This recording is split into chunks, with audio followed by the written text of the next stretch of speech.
Bawas Mahkamah Agung ya. Seperti apa sih agenda itu? Ya, jadi gini ya, ini memang ribuan advokat kan ikut bergabung untuk mendukung Jessica ini. Nah, seperti yang saya bilang sebelumnya, kita akan mengajukan PK. Tetapi sebelum kita mengajukan PK, ada langkah-langkah hukum dulu yang harus kita lakukan. Baru setelah itu dilakukan, baru kita mengajukan PK. Nah, kejadian untuk tadi melakukan laporan ke Bawas itu dilakukan oleh satu tim yang khusus dibentuk untuk itu. Ya, Ibu Damai salah satu timnya di sana sama Ibu Eleni. Nah, sebelumnya ini sudah dilaporkan ke KY. Nah, tetapi karena memang di samping KY ada juga badan pengawas di Mahkamah Agung, ya kita juga laporkan juga ke di Mahkamah Agung. Karena kemungkinan besar ada dua hal kan yang berbeda-beda. Ada yang bisa diusut atau diperiksa oleh Mahkamah Agung, ada juga mungkin yang diperiksa oleh Komisi Yudisial. Nah, kita menyerahkan kepada mereka lah mana yang bagiannya, karena pelanggaran yang diduga dilakukan itu, yang dilaporkan itu banyak sekali gitu. Bukan hanya satu perbuatan. Di laporan ini aja sebenarnya ada 6 perbuatan dari hakim tersebut yang diduga melanggar kode etik hakim, ya kan? Dan menurut kami itu cukup hal yang penting, memang harus dilakukan. Poin-poinnya untuk dilakukan di bawah sendiri, laporan bawah Bang Binsa. Ya, sebelum saya jawab, sebenarnya yang paling penting sebenarnya kami sendiri sebenarnya sudah tadinya itu nggak bermaksud untuk melaporkan itu. Tetapi seperti saya katakan bahwa ada seorang anak manusia nama Jessica Wongso diperlakukan tidak adil, kemudian dihukum berdasarkan bukti-bukti yang kurang gitu ya. Dan keresahan mulai timbul di kalangan advokat, bahkan juga di teman-teman hakim. Teman-teman saya kan banyak juga hakim, baik yang masih aktif maupun yang sudah pensiun gitu ya. Mereka juga sedang mengatakan kenapa ya yang itu nggak dilaporin gitu.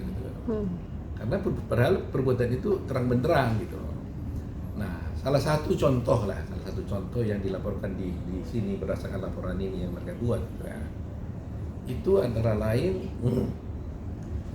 hakim tersebut melakukan wawancara dengan di acara Rossi Silalahi dan membicarakan tentang kasus Jessica, ya, mengulas kasus Jessica di publik.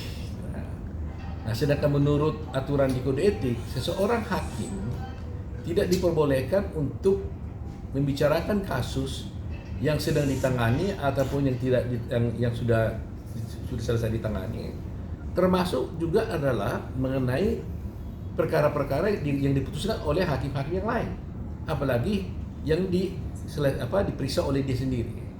Nah, ini pelanggaran yang sangat serius ini, ya, pelanggaran serius ini. Kira-kira sanksi apa yang diharapkan terhadap Bang Biji? Ya, pertama kami mengharapkan supaya jangan lagi ada terulang kasus seperti ini. Seperti saya katakan kan, sebenarnya apa sih untungnya kita melaporkan itu, ya kan? Tapi bagi kami nggak ada apa-apa. Tapi kalau itu kami biarkan ada ketidakadilan, ada ketidakbenaran terjadi di ruang persidangan, dan kami biarkan, maka itu akan berpotensi terulang bagi para pencari keadilan yang lain. Nah, coba bayangkan, makanya saya bilang sejak dari dulu, kami tidak saja hanya berjuang lagi untuk kasus Jessica, tapi kami berjuang untuk kepentingan penegakan hukum pada umumnya di Republik ini. Jangan sampai terjadi. Kalau ini kami biarkan, coba bayangkan, ada perilaku dia di dalam sidang maupun di luar sidang. Kita biarkan umpamanya seperti itu. Maka ini kan berbahaya. Berarti pencari keadilan yang lain lagi nanti akan bisa terjadi seperti itu juga. Satu contoh yang saya lihat di ini ya, berdasarkan laporan mereka ini. Ada satu persidangan, ya, ada satu persidangan. Lantas si hakim tersebut bayangkan, turun dari mimbar medianya, dia panggil semua orang di sini membuat rekonstruksi Evaluasi di tempat maksudnya? Iya, rekonstruksi kan kita tahu kan rekonstruksi harus di tempat kejadian. Jadi dia turun di mimbar, dari mimbarnya panggil, oh kamu ini kursi, seakan-akan kamu duduk di sini, yang ini kamu duduk di sini, Jessica kamu di sana, ini ke sana. Saya semacam seakan-akan diatur-atur gitu kan. Nah, kita kan udah keberatan, bagaimana bisa rekonstruksi di muka sidang? Rekonstruksi itu kita harus pergi ke tempat kejadian. Bila perkara perdata pun seperti itu, melihat di lokasi perkara, ya kan? Di TKP-nya. Apalagi ini, gitu. Nah, tapi waktu itu ya namanya hakim, kalau kita protes, pasti dibilangnya kita yang melanggar kode etik pula lagi kan? Nah, kemudian setelah terjadi, keadaan itu sudah kami menurut laporan ini bahwa hakim tersebut itu mengarahkan situasi karena dia bilang duduk di sini, ini di sini, mana saksi ini, bawa minuman dan sebagainya. Nah ini kan nggak real ini, nggak real. Nah kemudian setelah itu kita tanya kepada hakimnya, apa nggak sebaiknya, bagaimana sebaiknya kalau kejadian yang terjadi tadi itu kita cocokkan dengan CCTV. Iya dong, ya kan? Wajar kan? Kita cocokkan dulu ke CCTV. Tapi apa dia bilang? Ini yang benar katanya. Gitu kan? Ini yang benar. Nah, kalau ini yang benar, hakim kan tidak boleh memberikan pendapat sebelum di akhir putusannya di dalam pada waktu persidangan. Jadi dia terlihat ada keberpihakan gitu loh. Ya, keberpihakan ya. Itu yang dibuat di dalam laporan ini gitu. Nah, masih banyak lagi kata-kata yang lain lagi. Coba Dam ya, dijelaskan apa lagi yang terjadi. Kemudian pada waktu rekonstruksi itu juga hakim itu bilang, hei jaksa, harusnya kamu yang membuktikan ini, bukan saya. Nah, jadi hakimnya itu berusaha membuktikan bahwa Jessica itu salah, gitu loh. Itu dalam rekonstruksi. Kemudian pada waktu juga pemeriksaan dokter Jaya, waktu itu diperiksa, jadi hakimnya itu mau meyakinkan dokter Jaya bahwa ini di dalam tubuhnya ada cyanida. Dokter Jaya bilang, ya benar, ada zat lain. Terus, tapi itu tidak mematikan. Waktu dia menjelaskan apa pendapat dia selaku ahli, dia bilang, tapi kan Pak, tidak ada tapi-tapi. Tidak ada. Nah ini kan sudah nggak benar gitu loh. Tidak ada tapi-tapi. Ya untungnya dokter Jaya itu sabar menunggu dia bertanya selanjutnya. Sampai kalau mungkin rekan media bisa melihat juga masih ada di YouTube itu seperti apa ekspresi daripada hakim yang kami laporkan ini terhadap pemeriksaan daripada dokter Jaya itu. Salah satu. Belum lagi pemeriksaan terhadap Jessica. Soal pantat itu ya? Yang soal pantat juga. Kalau bukan, iya maksudnya dari mulut, bukan dari pantat kan? Ini kan sudah tidak benar-benar sudah melanggar kode etik seorang hakim, tidak etis gitu loh. Berlakap kasar kan, menyatakan seperti itu. Banyak kejanggalan ya. Ya, artinya perilaku seperti ini menurut kami dilaporkan Mahkamah Agung agar kemuliaan hakim itu bisa dipulihkan kembali. Kita kan panggil dia yang mulia. Yang mulia. Kalau dia tidak mengadilinya dengan cara yang mulia, ya nggak adil dong. Ya kan? Sampai bicara umpamanya soal seperti itu, ya. Bayangin pokoknya saksi ahli menjelaskan kami begini-gini, tapi kata saksi nggak ada tapi. Jadi kalau nggak ada tapi terus ahli ini berarti kan diarahkan untuk menjawab seperti keinginan dia dong, berarti kan gitu. Nah itulah yang dilaporkan di laporan ini. Jadi menurut saya memang kita harus tetap mengawal ini ya demi perbaikan ke depan. Saya masih yakin banyak hakim-hakim yang baik ya. Hakim-hakim yang mulia betul-betul banyak. Kita juga banyak kenal kok hakimnya. Tapi kalau ada satu orang hakim yang betul-betul bertindak seperti itu dan kita biarkan, maka kita yang salah. Kita yang salah. Membiarkan suatu perbuatan yang tidak benar, lantas kita tidak laporkan, kita yang salah. Karena apa? Karena itu nanti bisa terjadi kepada orang-orang lain lagi gitu loh. Nah, itu yang kenapa ada urgensinya daripada tim ini melaporkan hal ini kepada. Oke. Bang, benar nggak sih Bang, maksudnya setelah ini infonya katanya kabar burungnya Abang mau melaporkan Pak Edi itu juga, Pak Edi Salihin. Bener nggak sih Bang? Dan karena apa Bang? Kalau misalnya mau melaporkan Pak Edi Salihin Bang, bener nggak? saya tidak tegas-tegas dulu ngomong lah ya. Kita cicil-cicil dulu dikit lah gitu ya. Tapi yang penting begini, dalam suatu proses pembuktian dan para pembuktian, saya katakan kita kan membela Jessica ini betul-betul all out ya, tapi dalam koridor hukum ya. Saya sendiri saya sudah katakan, saya pribadi walaupun dihina oleh oleh Edi Salihin, ya difitnah, saya tidak akan laporin dia. Ya, sampai sekarang ini saya tidak laporin dia, karena saya tidak mau ini menjadi personal. Ya, saya tidak menjadi personal, karena saya ini bertindak on behalf, sama dengan laporan ini kan. Jangan salah ya, laporan ini pun yang laporkan ini bukan kami, bukan Ibu Dame. Yang melaporkan ini Jessica. Yang melaporkan ini atas nama Jessica, mereka melaporkan ini. Berarti memang dari Jessica. Iya. Ini kan kuasa mereka mendapat kuasa dari Jessica. Jadi harus dipahami dulu ini. Jadi nggak ada kepentingan kami, nggak ada permusuhan kami dengan hakim atau dengan siapapun. Karena kami hanya kuasa. Bayangin aja kalau 1000 klien saya dianggap bermusuhan dengan lawan saya, 1000 musuh, ya siapa mau jadi pengacara kan gitu kan. Tetapi kami on behalf, ya we act on behalf of Jessica Wongso gitu.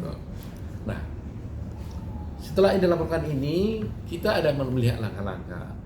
Ada dugaan bahwa ada barang bukti yang disembunyikan atau dihilangkan. CCTV itu bang? Ya, CCTV. Dan itu terang-terangan terlihat di acara TV yang kita lihat. Nah, kalau ada seperti ini, ada CCTV yang disembunyikan, dihilangkan, berarti kan pelanggaran hukum kan? Barang siapa yang menyembunyikan barang bukti seperti ini kan itu pelanggaran hukum. Karena akibatnya fatal. Akibatnya disembunyikan ini, diambil barang ini, bisa berakibat akhirnya orang dihukum 20 tahun seperti Jessica Wongso. Bisa saja dengan adanya CCTV itu tadi kalau tidak disembunyikan, sebenarnya Jessica Wongso tidak bersalah. Tapi karena itu disembunyikan, tidak ditampilkan di TV, di CCTV, ya otomatis kan CCTV itu jadi nggak lengkap. Jadi sebenarnya yang paling fair kan, semua detik demi detik peristiwa yang 1 hari itu minimum, kalau boleh 3 hari atau 1 minggu, itu harus diputar di persidangan supaya ketahuan sebenarnya betulkah ada orang yang memasukkan racun itu, di mana dimasukkannya. Nah, kan itu kan dari barista, jangan-jangan sebelum barista juga sudah ada orang juga. Nah, barista di situ ada Rangga kan, dia yang membuat. Itu pun semua peristiwanya kan gak lengkap diceritakan. Jadi yang diputar di CCTV itu hanya spot-spot aja. Jadi bagian-bagian tertentu. Padahal CCTV itu kalau saya tidak keliru jumlahnya lebih kurang 18. Nah, yang diputar saya kira tidak lebih dari 9, lebih kurang. Nah, lantas yang 9 lagi kemana? Jaksa kan harus fair dong. Sebenarnya dia tidak penuntut umum maksud saya, penuntut umum kan fair. Dia tidak boleh menganggap oh ini penting, ya ini nggak penting. Nah, itu yang selalu saya katakan. Beracara di pengadilan itu paradigmanya harus kita rubah. Ya, harus kita rubah. Karena saya lihat paradigmanya adalah terkesan buat saya bahwa penuntut umum hanya berpikir untuk menghukum, mencari kesalahan si terdakwa. Padahal penuntut umum itu tugasnya bukan mencari kesalahan terdakwa. Tugasnya dia adalah menegakkan hukum dan kebenaran. Dengan cara mencari kesalahan terdakwa ini kalau ada terbukti di pengadilan. Tapi kalau di dalam proses perkara itu ternyata kesalahan terdakwa itu tidak terbukti, dia harus berani menuntut bebas. Jadi paradigma ini harus kita rubah. Sehingga kalau umpamanya penuntut umum punya ada 10 bukti, maka 10 bukti itu harus disampaikan di pengadilan. Tidak boleh dia pikir begini, oh ada 10 bukti, tapi ada 1, kalau saya buka ini, nanti terdakwanya jadi bebas gitu. Karena menguntungkan terdakwa. Lantas dia sembunyikan bukti ini. yang tampil hanya 9. Itu nggak boleh.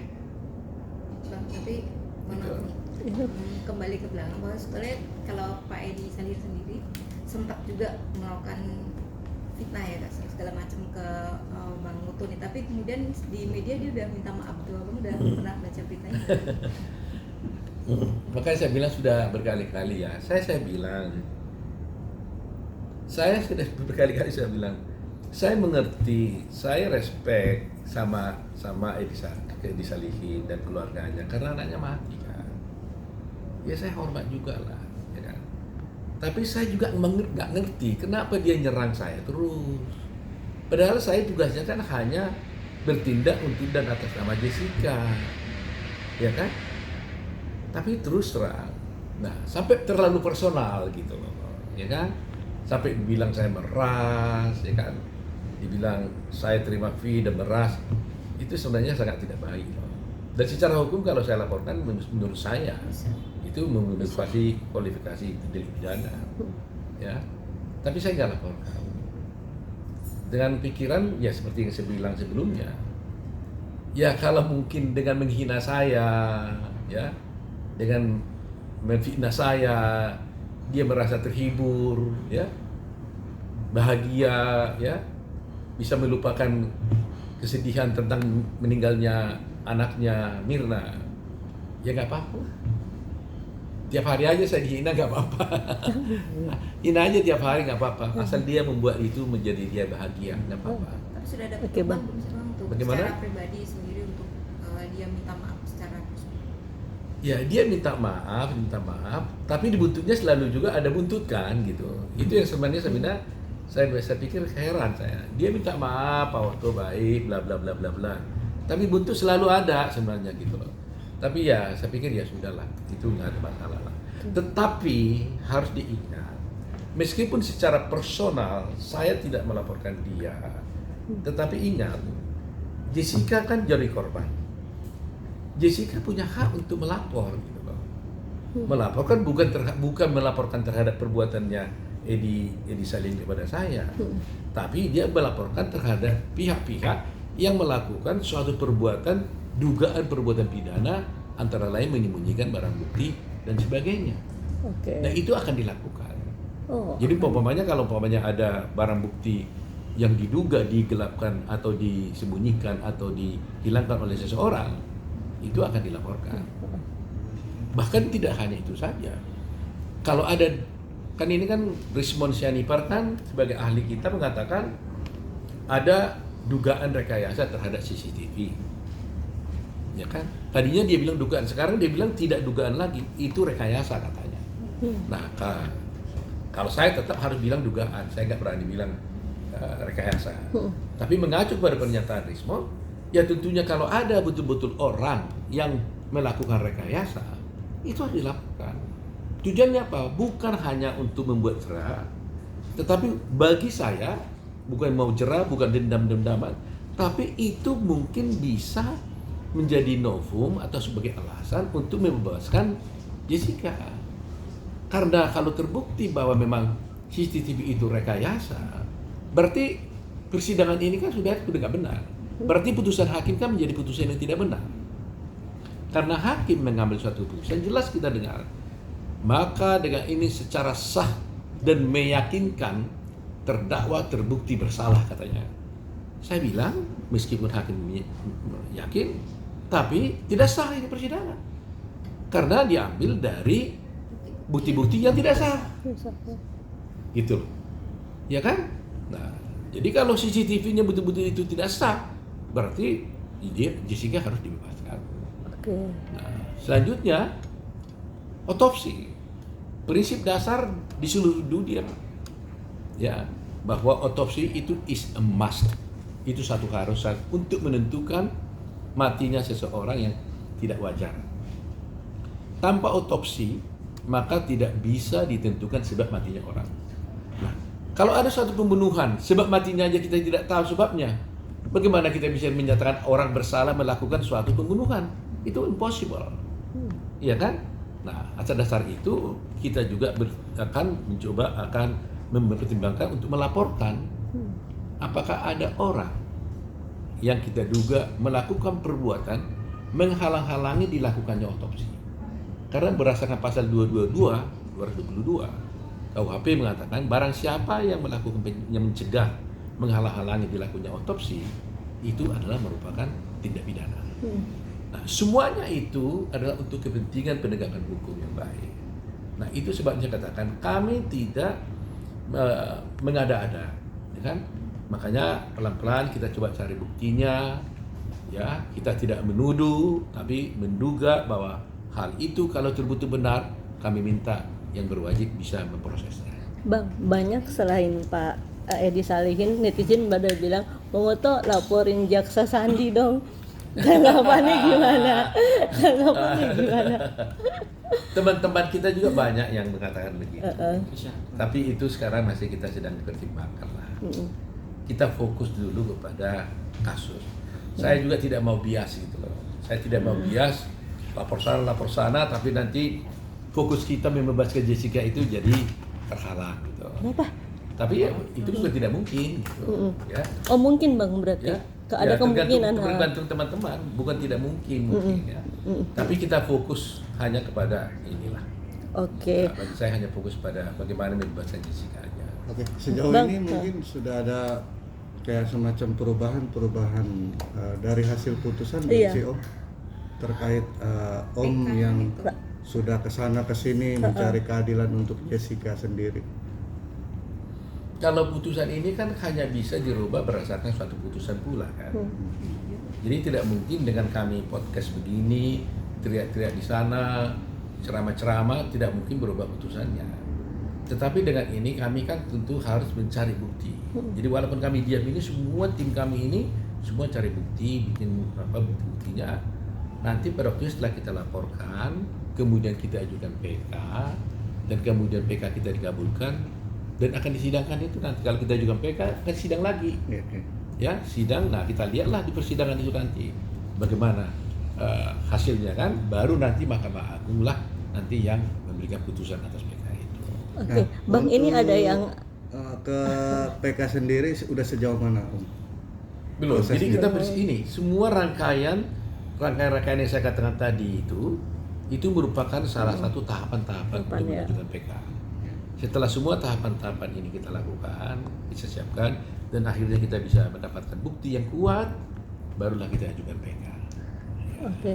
Bang Oto nih minta tanggapannya lagi nih. Tiba-tiba Pak Edi Salihin tuh bilang nggak kenal dengan Prof Edi ketika dia jadi tersangka KPK. Kalau dia tiba-tiba bisa bilang nggak kenal gue sama Prof Edi itu. Itu gimana Bang Oto? Ya saya nggak tahu, kalau dia nggak kenal sih saya mau bilang apa. Tapi gimana maksudnya? Yang Tanya Salihinnya ya. Tanya Salihinnya, ya saya nggak tahu tuh. Kalau dia memang nggak kenal, yang harus ada tanya Salihin, bukan saya. yang soal ada saksi dari Australia itu gimana sih Bang Oto? Yang Bembeng, oh maksudnya? Iya, yang katanya kan ada saksi Australia yang ada saksi ahli yang nggak ditampilkan ya, atau seperti apa sih?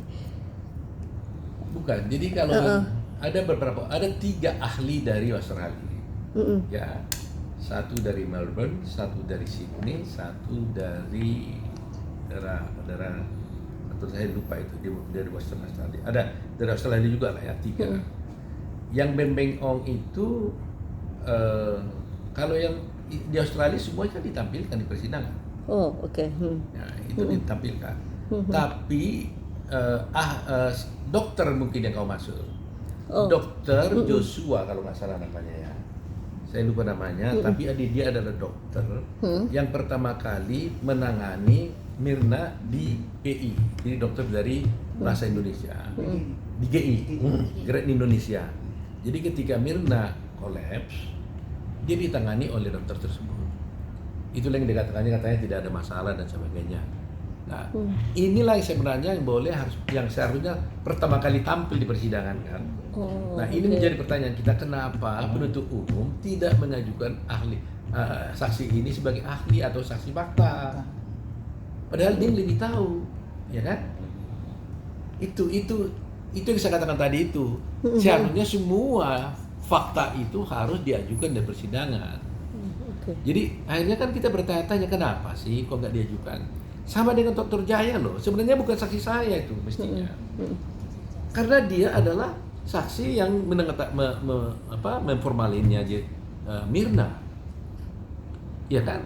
Itu mestinya saksi dari penuntut umum, tetapi tidak diajukan. Kenapa? Nah akhirnya kami ajukan. Ternyata dia mengatakan tidak ada cyanida. Apa gara-gara itu?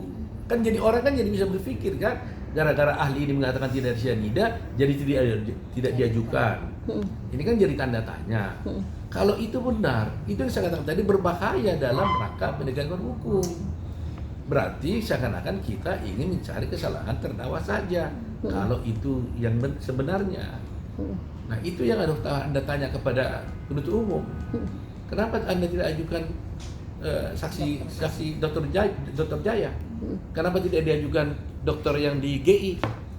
Kenapa dia tidak diajukan dokter orang yang pembantu rumah tangga yang membuang celana katanya?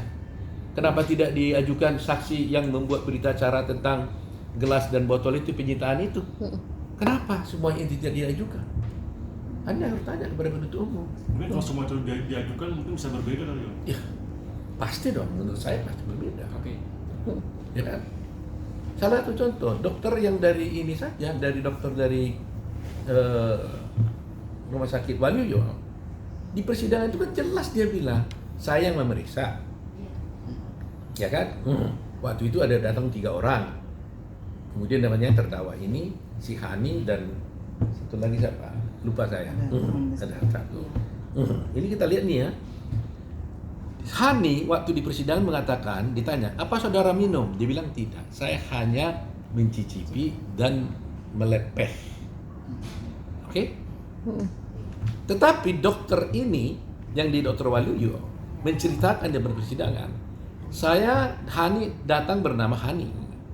Dia ketakutan, panik, karena dia merasa meminum kopi itu juga, sehingga dia takut juga jangan-jangan mati seperti Mirna.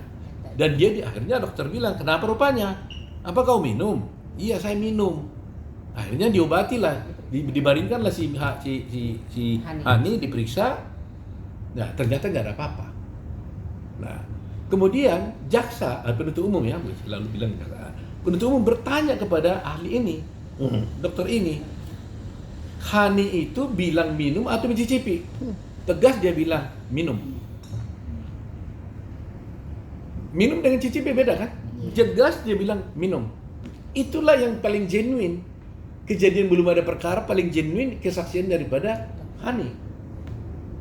Ya kan? Karena diceritakan oleh dokter. Ya kan? Dokter kan nggak mungkin bohong kan di situ kan? Dia kan bilang bahwa dia datang, dia bilang ketakutan, panik, dia bilang tolong saya diperiksa karena saya minum juga kopi itu yang sama dengan itu. Tapi tidak mati dia. Nah, itu persoalannya. Jadi Anda harus bertanya kepada penuntut umum kenapa itu tidak diajukan. Kalau itu diajukan, saya yakin hasilnya akan berbeda. Dan kenapa juga Om baru sekarang untuk membuat sebuah laporan ke Bawaslu? Bawaslu berperkara ini kan semuanya ada timing kan, ada strategi, timing, strategi dan sebagainya. Jadi ini malah mungkin yang paling tepat waktunya untuk itu. Harapan kita sebenarnya supaya Mahkamah Agung yang selama ini saya lihat juga cukup tegas menindak hakim-hakim yang melakukan dugaan pelanggaran kode etik, itu saya yakin Mahkamah Agung akan bertindak adil lah gitu lah. Sebab kalau itu dibiarkan nanti akan tercoreng nama institusi kan gitu. Kami aja juga di Peradi juga begitu. Kalau ada perkara kami dilaporkan, kita periksa. Bahkan ada banyak sekali yang dipecat juga ada, kasih sanksi banyak. Ya, karena kalau kami tidak sanksi, nama Peradi jelek jadinya, ya kan, dan nggak baik bagi pencari keadilan. Jadi saya berharap Komisi Judisial juga bisa melihat konsisten dan juga Mahkamah Agung konsisten gitu. Oke, Bang, katanya ini sebentar. Pak Edi Sahin itu pernah ketemu Pak Krisnamurti, katanya minta take down, ketemu dengan bos TikTok dan katanya minta take down video Jess di TikTok. Itu tanggapannya seperti apa sih, Bang? Termasuk menghilangkan bukti atau seperti apa, Bang? Minta di take down oleh bos TikTok. Ya soalnya gini, itu kan katanya dia, saya nggak tahu benar atau tidak gitu loh persoalannya kan. Ya, jadi kalau itu benar, wah luar biasa juga ya. Bagaimana caranya dia men-take down TikTok kan? Nah jadi kalau itu benar, nah, ini kan kalau itu benar, kalau itu benar, maka berarti kan sebenarnya kan kepolisian sudah harus bisa menyelidiki ini. Kok sampai ada upaya untuk men-take down kemerdekaan untuk melakukan koreksi, ya kan? Atau kemerdekaan untuk mengupload suatu konten di TikTok, kecuali itu adalah yang melanggar kesusilaan, melanggar hukum dan sebagainya. Jadi saya terus terang aja, saya nggak percaya sebenarnya. Tapi kalau itu benar ya, saya pikir luar biasa juga ya. Dan menurut saya Menkominfo atau kepolisian harus bertindak kalau itu benar gitu loh. Kok bisa-bisanya dia bisa berhubungan dengan berdua itu. Tapi saya katakan tadi itu saya nggak tahu benar atau tidak lah. Ya. Oke, Bang, kalau mau ada pesan buat Pak Edi sekarang apa sih Bang yang mau disampaikan dari Bang Oto sendiri? Pak Edi Salihin mau bilang apa sih Bang gitu? Ya, pesan saya semoga dia sehat lah ya kan? Ya kan, pesan yang baik-baik dong buat kita kan. Nah, kalau mau sebenarnya katakan, saya bukan musuhnya, saya bukan lawannya Edi Salihin. Saya hanya lawyer yang memperjuangkan hak daripada Jessica. Ya, tidak ada musuh-musuhan di sini. Seorang ayah biasanya ingin sekali mengetahui siapa sesungguhnya yang melakukan kejahatan terhadap putrinya, secara umum. Ya, secara umum begitu. Nah, selama ini dia meyakini Jessica adalah pelaku. Oke. Tapi dengan adanya bukti-bukti ini, saya sangat berharap dia membuka pintu sedikit lah hati dan pikirannya. Sebenarnya apa dia tidak pikir, jangan-jangan yang dikatakan Pak Oto itu benar. Coba kita selidiki bersama-sama gitu loh kan. Kalau ternyata benar, kan dia juga kan tidak perlu menyesal gitu loh. Jadi kalau Anda tanya apa pesannya, ya saya tunggulah kedatangannya Pak Edi Salihin untuk bisa berdiskusi, mencari jalan bersama agar tegaknya hukum ini. Saya Jessica keadilan didapatkannya, Pak Edi Salihin juga keadilan juga didapatkannya. Jangan sampai dia mengatakan Jessica bersalah padahal tidak bersalah, itu juga kan dosa. Ya kan? Saya juga tidak boleh mengatakan bahwa Jessica tidak bersalah padahal bersalah, itu kan juga dosa juga. Jadi kita harus memproses secara hukum gitu. Pak Oto, mungkin pertanyaan saya ini agak melenceng sedikit ya. Nah, Pak Oto ini kan selain lawyer, juga memiliki beberapa usaha kecil-kecilan atau pengusaha. Nah, di balik ini semua ada mantan karyawan Pak Edi yang sedang diputus hubungan kontrak kerja. Apakah Pak Oto sendiri siap menampung mereka? Itu sudah ada lawyernya. Enggak, artinya menampung pekerjaan menampung mereka. pekerjaan Bang. Pekerjaan. Karena mereka kan sedang membutuhkan suatu pekerjaan juga. Gitu. Ya kalau sesuai dengan kemampuan mereka, ya keahlian mereka, dan di sini juga kebetulan di usaha kita memang membutuhkan, tidak ada kesalahan. Setiap orang kan kita bisa terima kan, semuanya kan kita lihat lah. Tapi jangan pula nanti katakan gara-gara ada persoalan dengan Edi Salihin, sengaja ditampung nanti untuk macam-macam, berkurang baik juga. Tunggu dulu lah selesai masalahnya lah. Ya. Bang, dulu tuh kasusnya Jessica tuh ada yang namanya Lita Gading gitu Bang, katanya dia itu yang psikolog forensik yang temannya Reza Indragiri. Kenapa? Yang mana? Ada yang namanya psikolog namanya Lita Gading, yang katanya temannya Reza Indragiri, Lita satu Gading. tim. Oh ya. Psikolog. Oh, iya. Nah, itu katanya sebenarnya ada uang tutup mulut atau gimana sih Bang untuk kasus Jessica ini? Sempat ramai juga tuh Bang. Saya nggak tahu persis ya kalau Lita Gading. Mungkin you tanya Lita Gading lah. Nanti kalau saya ngomong salah lagi nanti. Lagi uang tutup mulut kan, mulut siapa yang ditutup? Dengan apa ditutup, ya kan? Saya ngomong dengan makanan, dengan uang atau apa gitu kan? Saya tanya, yang kamu tahu siapa mulut siapa yang ditutup? Itu dulu baru saya mau ngomong. Kalau kamu berani ngomong siapa yang ditutup mulutnya, saya akan ngomong. Dan siapa yang nutup?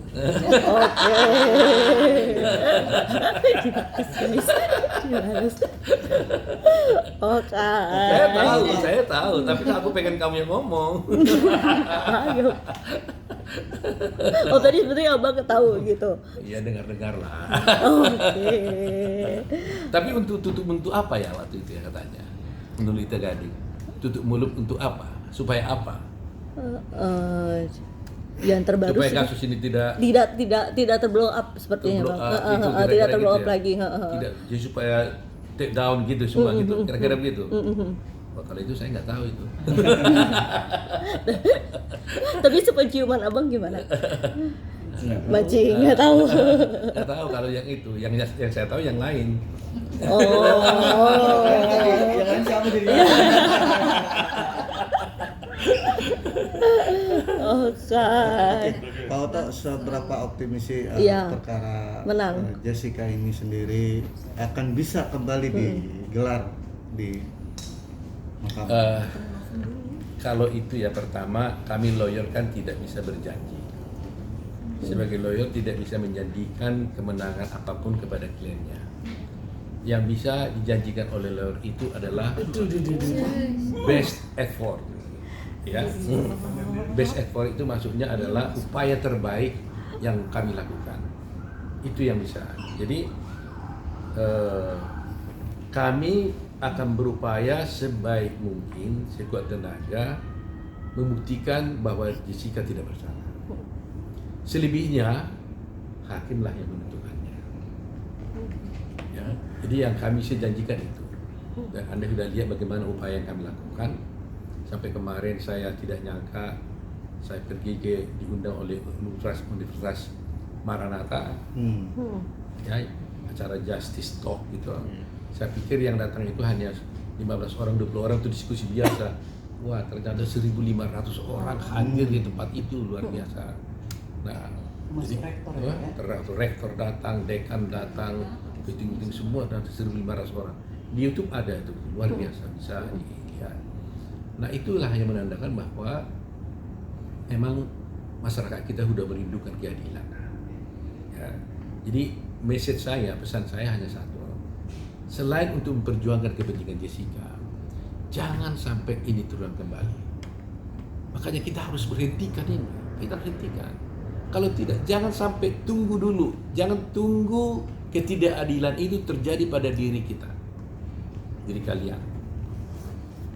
Jangan tunggu itu. Jangan kalau sudah saudara kita sudah kena baru kita ribut. Sebelum terjadi itu harus kita hentikan dari sekarang. Itu pesan saya. Oke. Terakhir bang mungkin pesan buat jaksa-jaksa seperti apa bang? Ya, kalau pesan jaksa, biarlah jaksa agung yang berikan pesan lah. Jangan saya. Nggak pantas kalau saya bikin pesan pada mereka. Oke. Next, Okay. ini bang, ini ada kabar agak sedikit di luar nih masalah ini.